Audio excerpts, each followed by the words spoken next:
untuk mengingati insan yang berjasa kepada kita sebagai utusan Allah, untuk berdoa kepada Allah, untuk memohon kepada Allah, dan untuk diangkat darjat kita oleh Allah Subhanahu wa taala. Tidak lain dan tidak bukan, itulah majlis maulid yang diadakan adalah untuk meraih pemberian. Tidak ada hal yang mungkar, tidak ada mengumpat orang, tidak ada mencercah orang, tidak ada mengurangkan hak orang lain. Semua yang kita lakukan dalam majlis-majlis maulid seperti ini adalah semuanya diajarkan oleh Nabi Muhammad sallallahu alaihi wa ala alihi wa sahbihi wasallam. Dalam hadisnya beliau ketika melihat para sahabat sedang berzikir kepada Allah secara berkelompok, kemudian ditanya oleh Nabi, ma ajlasakum, apa sebab kamu semua duduk, yakni ketika duduk bersama-sama berzikir. Katanya, jalasna nazkurullah, kami duduk berzikir kepada Allah karena menganugerahkan kepada kami adalah Islam dan diutusnya Nabi Muhammad sallallahu alaihi wa ala alihi wasallam. Katanya, Allahumma ajlasakum illa dzalik, demi Allah kamu tidak duduk kecuali untuk itu sahaja. Katanya, Allahumma ajlasana illa dzalik, kami duduk hanya untuk itu sahaja, wahai Rasulullah. Kata baginda Rasulullah, aku mengambil sumpah daripada kamu bukan oleh kerana aku tak percaya jawaban kamu. Akan tetapi aku melihat bahwasanya Allah Subhanahu wa taala membangga-banggakan kamu di hadapan para malaikat. Pada majlis zikir Allah bangga kepada hambanya. Pada majlis ilmu Allah bangga kepada mereka yang duduk dalam majlis ilmu. Bagaimana Allah bangga? Adakah ada kekurangan kepada Allah Subhanahu wa taala sehingga Allah berbangga? Adakah majlis yang kita lakukan ini adalah kita lakukan dengan diri kita? Wallahi tidak ada seorang pun daripada kita yang melangkah daripada rumahnya ke tempat ini kecuali dia juga yang bagi petunjuk. Tidaklah dimudahkan urusan kita untuk ada di tempat ini duduk sekian lama berjam-jam kecuali beliau yang Allah juga yang memberikan sakinah untuk kita duduk tenang dalam majlis seumpama ini. Kalau bukan dia menginginkan kebaikan kepada kita, dicampakkan ke tempat yang lain, entah pergi ke timur atau pergi ke barat atau majlis-majlis yang tak ada guna. Tetapi Allah Subhanahu wa taala bimbing kita semua untuk hadir dalam majlis seperti ini. Puji Allah, puji Rasulullah, tidak lain dan tidak bukan adalah menginginkan kebaikan daripadanya Subhanahu wa taala. Hanya dikatakan oleh Nabi, Allah membangga-banggakan kamu, yakni orang-orang dalam majlis seperti ini di hadapan para malaikat, supaya kita tahu kadarnya majlis ini, supaya kita menyadari betapa mulianya majlis-majlis seumpama ini, betapa besarnya keagungan dan kemuliaan majlis seumpama ini. Untuk kita sentiasa berada dalam majlis-majlis seperti ini adalah fadl, satu anugerah dari Allah Subhanahu wa taala kepada kita. Mudah-mudahan apa yang telah diberikan oleh Allah Subhanahu wa taala kepada kita pada malam hari ini ditambahkan oleh Allah Subhanahu wa taala pada majlis-majlis yang akan datang. Tujuan daripada diadakan majlis seperti ini adalah al-irtibat bis-salihin, irtibat bi aslah as-salihin, mempunyai hubungan dengan orang yang mulia di sisi Allah Subhanahu wa taala. Hadirin dan hadirat, di dalam Al-Quranul Karim Allah Subhanahu wa taala menciptakan makhluk ini dan bertukar generasi, dan tidak ada sesiapa pun diciptakan oleh Allah Subhanahu wa taala kekal, la malaikat wala jin wala manusia.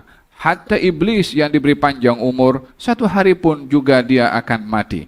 Itu bagi iblis adalah satu tanda laknatnya Allah Subhanahu wa taala kepadanya, karena dia meminta kepada Allah untuk panjang umur tapi untuk menyesatkan orang lain. Akan tetapi manusia yang lain diberi oleh Allah Subhanahu wa taala peluang dan masa dengan bertukar satu dengan yang lainnya. Pertukaran ini mempunyai hikmah yang besar. Hari ini kita adalah mengganti orang-orang sebelum kita. Satu hari nanti orang lain akan menggantikan kita. Demikian pertukaran bumi ini, siang dan malam, generasi pun juga bertukar. Dan hikmah daripada pertukaran ini adalah untuk kita tidak terputus daripada hubungan yang sebelum, supaya yang akan datang tak terputus juga dengan hubungan yang sebelum melalui kita perantaranya. Oleh sebab yang demikian, mempunyai hubungan dengan orang-orang yang baik ini adalah kunci untuk mendapatkan kebaikan. Di dalam Al-Quranul Karim Allah Subhanahu wa taala berfirman, Inna Safa wal Marwata min sya'airillah. Sesungguhnya Safa dan Marwah bahagian daripada syiar-syiarnya Allah. Safa itu bukit, Marwah itu juga bukit. Lalu kenapa bukit dikatakan syiar, batu dikatakan syiar? Ka'bah itu batu, tapi dikatakan juga syiar. Itu tanah Arafah, tanah kosong, juga dikatakan syiar. Mina itu kosong tanah, tak ada penghuninya kecuali orang pergi ke haji, dikatakan syiar. Untuk apa Allah Subhanahu wa taala menyebutkan semua itu sebagai syiar kalau bukan untuk mengingati orang-orang dahulu yang pernah mengimarahkan dengan ibadahnya kepada Allah di tempat tersebut, sehingga mengingati mereka melalui apa yang fisikal ada di hadapan mata kita, yaitu mengingati tentang Safa dan Marwah. Kita tengok gunungnya Safa dan Marwah, tapi kita punya minda, kita punya memori, kita punya hati, kita punya ilmu, itu kembali kepada bagaimana Siti Hajar yang bergerak daripada sini pergi ke sini dalam keadaan mencari air, tawakal kepada Allah, pasrah kepada Allah, redha kepada Allah. Itu yang bermain dalam fikiran kita, bukan kita membayangkan Safa dan Marwah berapa ketinggiannya, batu ini daripada batu apa. Tidak fokus kepada fisikal.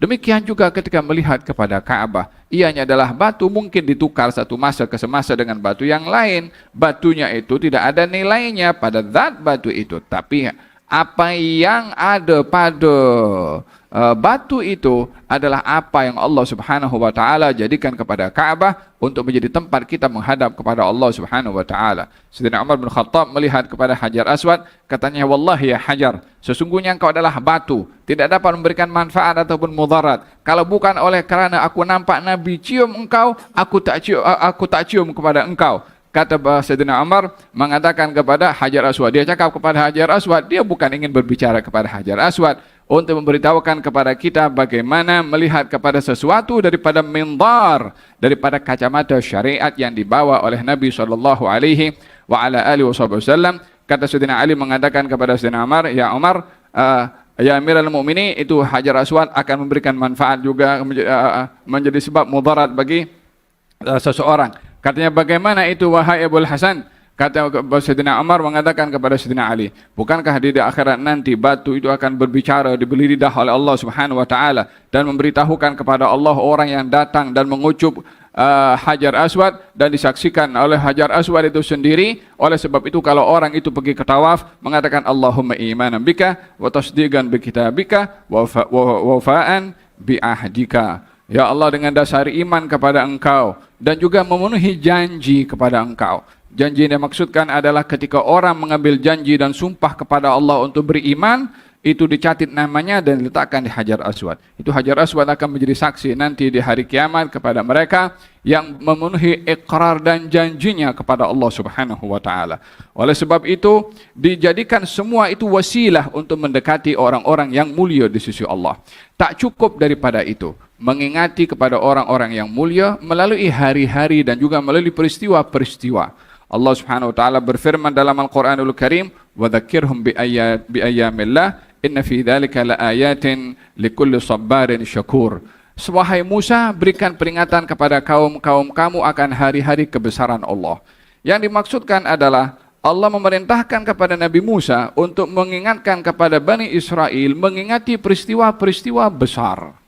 Peristiwa-peristiwa besar yang dimaksudkan itu adalah anugerah yang Allah Subhanahu wa taala berikan kepada Bani Israel.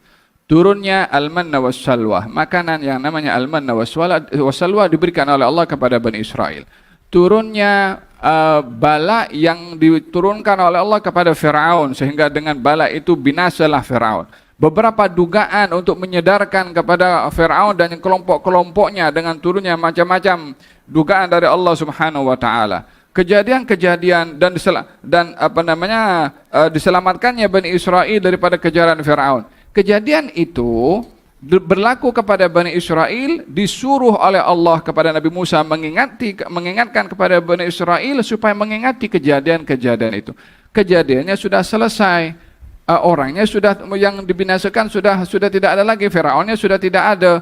Untuk apa mengingatinya kalau bukan oleh pada peringatan hal-hal tersebut ada hikmah yang besar. Oleh sebab itu kita mengingati tentang peristiwa kelahiran Nabi Muhammad SAW. Kelahirannya sudah selesai, nabinya sudah menyampaikan, nabinya sudah kembali ke rahmat Allah Subhanahu wa taala. Tapi diingati juga sampai hari ini. Kenapa tiap tahun itu diingati bulan Rabiul Awal peristiwa kelahiran baginda Rasulullah SAW? Lah itu Bani Israel diperintahkan untuk mengingati peristiwa selamatnya Nabi Musa daripada kejaran Firaun kan juga setiap tahun juga pada 10 Muharram. Nah, waktu Nabi hijrah ke Madinah didapati Yahudi berpuasa. Katanya kenapa mereka berpuasa? Sebab hari ini diselamatkannya Musa daripada kejaran Firaun. Katanya nahnu ahaqu bi Musa minhum. Kita lebih utama untuk berpuasa. Berpuasa Nabi pada 10 Muharram pada mengingati peristiwa selamatnya Nabi Musa daripada kejaran Firaun. Bila berlakunya peristiwa kejaran selamatnya Nabi Musa daripada kejaran Firaun, ribuan tahun yang lalu, bermakna selama ribuan tahun itu diingati peristiwa selamatnya Nabi Musa daripada kejaran Firaun sampai zaman Nabi Muhammad SAW. Hatta Nabi Muhammad itu dah lebih mulia daripada Nabi Musa, maka diperingatkan kepada umat Nabi Muhammad untuk mengingati peristiwa yang terjadi kepada Nabi selain daripada Rasulullah, yang peristiwa itu besar, diingati juga dengan kita berpuasa 10 hari bulan Muharram. Kita berpuasa 10 Muharram setiap setiap tahun sekali atau setiap 10 setiap bulan.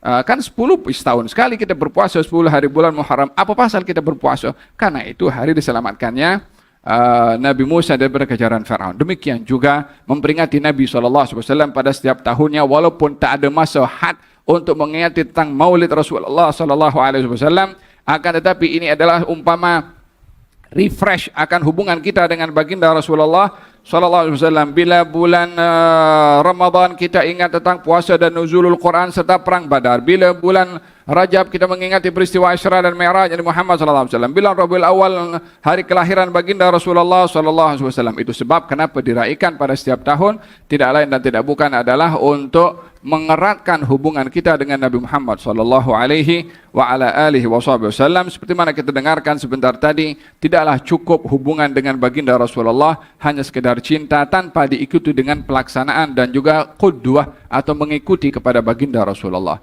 Hadirin hadirat, mari kita bersama-sama menghayati daripada peristiwa kelahiran Nabi Muhammad sallallahu alaihi wa ala alihi wasallam dengan quwwatul irtibat, dengan kekuatan hubungan dengan baginda Rasulullah sallallahu alaihi wasallam. Nabi itu memberikan keynote untuk kita ini memahami, menghayati makna yang dikatakan oleh Nabi sallallahu alaihi wasallam. Katanya aqrabukum minni manzilan yaumal qiyamah. Orang yang paling dekat dengan aku nanti di hari kiamat. Ya, ini berbicara tentang dekatnya dengan Nabi. Tadi dikatakan yang paling susah itu orang kalau jauh daripada Allah atau jauh daripada Rasulullah sallallahu alaihi wasallam. Kalau Imam Abdullah bin Al-Haddad mengatakan asgamani hijranuhu fakana bil wasli syifa. Yang menyakitkan saya itu kalau ada hijrah, yakni dijauhkan daripada kekasih. Itu penyakit yang paling menyakitkan yang tak dapat dan tak ada ubatnya kecuali apa yang dapat mengubati rasa hijrah ini atau al-hajr, dijauhkan daripada kekasih. Apa ubatnya? Fakana bil wasli asy-syifa. Ubatnya itu kalau jumpa, ubatnya itu kalau bertemu, kalau ubatnya itu jadi bersama. Ya salam, subhanallah. Suatu hari Imam Syafi'i ziarah kepada Imam Ahmad bin Hanbal. Imam Ahmad bin Hanbal dalam keadaan sakit, maka diziarahi oleh Imam Syafi'i. Imam Ahmad tengok wajah Imam Syafi'i cergas, dia punya badan datang sehat itu, kemudian sembuh dari penyakitnya. Setelah kembalinya Imam Syafi'i, teringat kedatangan Imam Syafi'i dan ziarahnya, sehingga dia semakin pulih karena bertemu dengan kekasihnya, orang yang amat disanjung oleh Imam Ahmad bin Hanbal.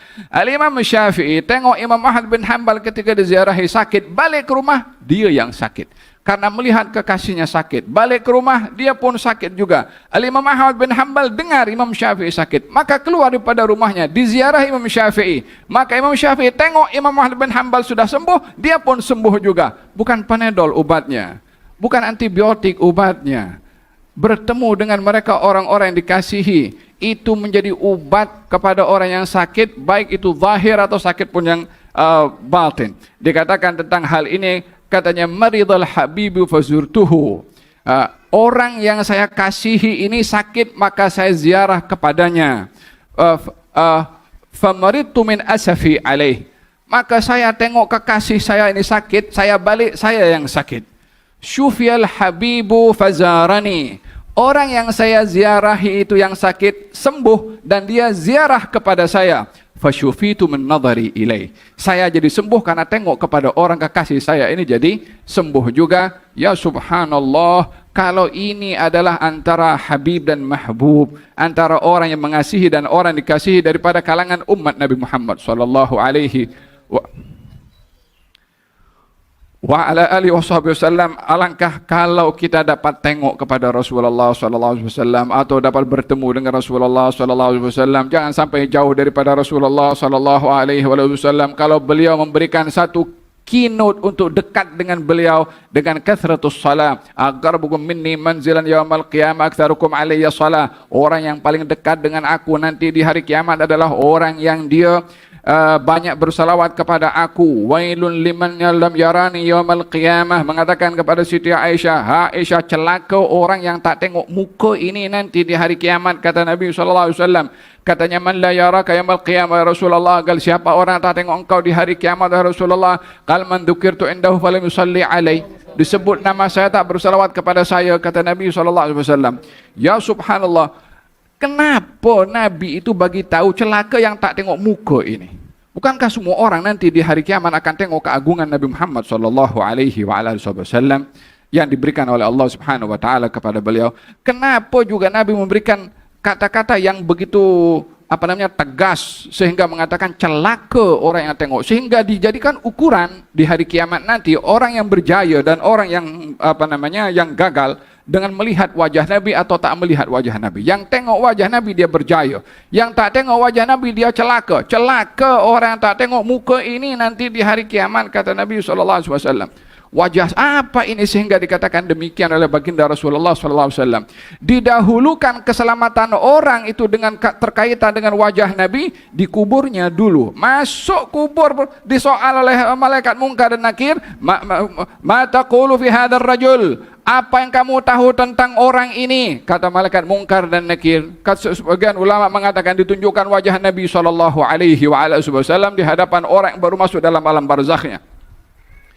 Selain man rabbuka man nabiyuka ma taqulu fi hadzal rajul? Apa yang kamu tahu tentang orang ini? Wala kita hidup di zamannya, wala kita pun hidup seperti sahabat, seperti mana dikatakan tadi. Kita sekian lama jauh daripada Nabi sallallahu alaihi wasallam. Adakah kita akan ditanya? Itu soalan bukan kepada sahabat saja, tapi itu kepada semua umat. Lalu kalau begitu umat yang tak tengok Nabi macam mana? Ukurannya adalah pada ikutnya kepada Nabi sallallahu alaihi wasallam atau tidak. Yang ikut kepada Nabi 100 million % dia akan jawab itu kalau Rasulullah Muhammad sallallahu alaihi wasallam, sebab sunnahnya, ajarannya, tunjuk ajarnya, syariatnya diamalkan. Bagaimana akan mengikuti kepada, tidak melihat kepada orang yang ajarannya diikuti setiap saat ketika selama hidup di atas muka bumi ini? Wallahi akan tengok dengan jelas. Hatta tak pernah melihat Nabi sallallahu alaihi wasallam selama berada di atas muka bumi ini, kalau syariatnya dilakukan, dia akan menjawab dengan lisan yang begitu fasih kalau itu adalah Rasulullah sallallahu alaihi wa ala alihi wasallam. Adapun orang yang jauh daripada Rasulullah, la ikut Rasulullah, wala hadir majlisnya Rasulullah, wala berselawat kepada Rasulullah dan tak tahu apapun. Katanya, ma taqul fi hadzal rajul? Qal la darait wala talait. Kalau engkau tak akan tahu dan kena sekali di alam barzakhnya dengan adab wal iyad billah ketika ditunjukkan wajah Nabi dan dia tidak boleh menjawabnya. Hadirin hadirat yang dirahmati oleh Allah, kita ingin tengok wajah itu di sini di dunia, dan kita tengok wajah itu di barzakh, dan kita ingin tengok wajah itu nanti di hari kiamat, dan kita ingin tengok wajah itu nanti di syurga. Itu yang menjadi impian kepada orang yang mencinta. Kata sebagai penutup, kata Imam Al-Busiri, dia mengatakan, na'am sara taifu man ahwa fa'arraqani wal hubbu ya'taridul ladzati bil alami. Berbicara tentang orang pencinta kepada yang dicinta, kalau cintanya itu betul-betul maksimum, maka dia tak boleh tidur. Cinta kepada orang yang amat dicintai, dia akan menjadikan yang mencinta menderita. Ini bukan cakap romantik ini. Ini berbicara tentang mencintai Nabi SAW. Ya'taridul ladzat bil alami. Kelezatan akan berubah menjadi sakit. Apakah yang menjadi penyakit yang paling berbahaya kepada pecinta? Penyakit yang berbahaya kepada pecinta adalah bila berpisah daripada yang dicinta. Kita tak mau itu berlaku. Kita berharap kepada Allah mudah-mudahan majlis ini adalah majlis yang mengeratkan hubungan kita dengan beliau sallallahu alaihi wasallam. Mudah-mudahan majlis ini adalah menyuburkan hubungan kita dengan beliau. Ingatan kita, perbuatan kita, tutur kata kita, hubungan spiritual kita dengan baginda Rasulullah sallallahu alaihi wasallam, sehingga hal ini menjadi sebab hubungan kita kepada beliau nanti di akhirat ya rabbal alamin.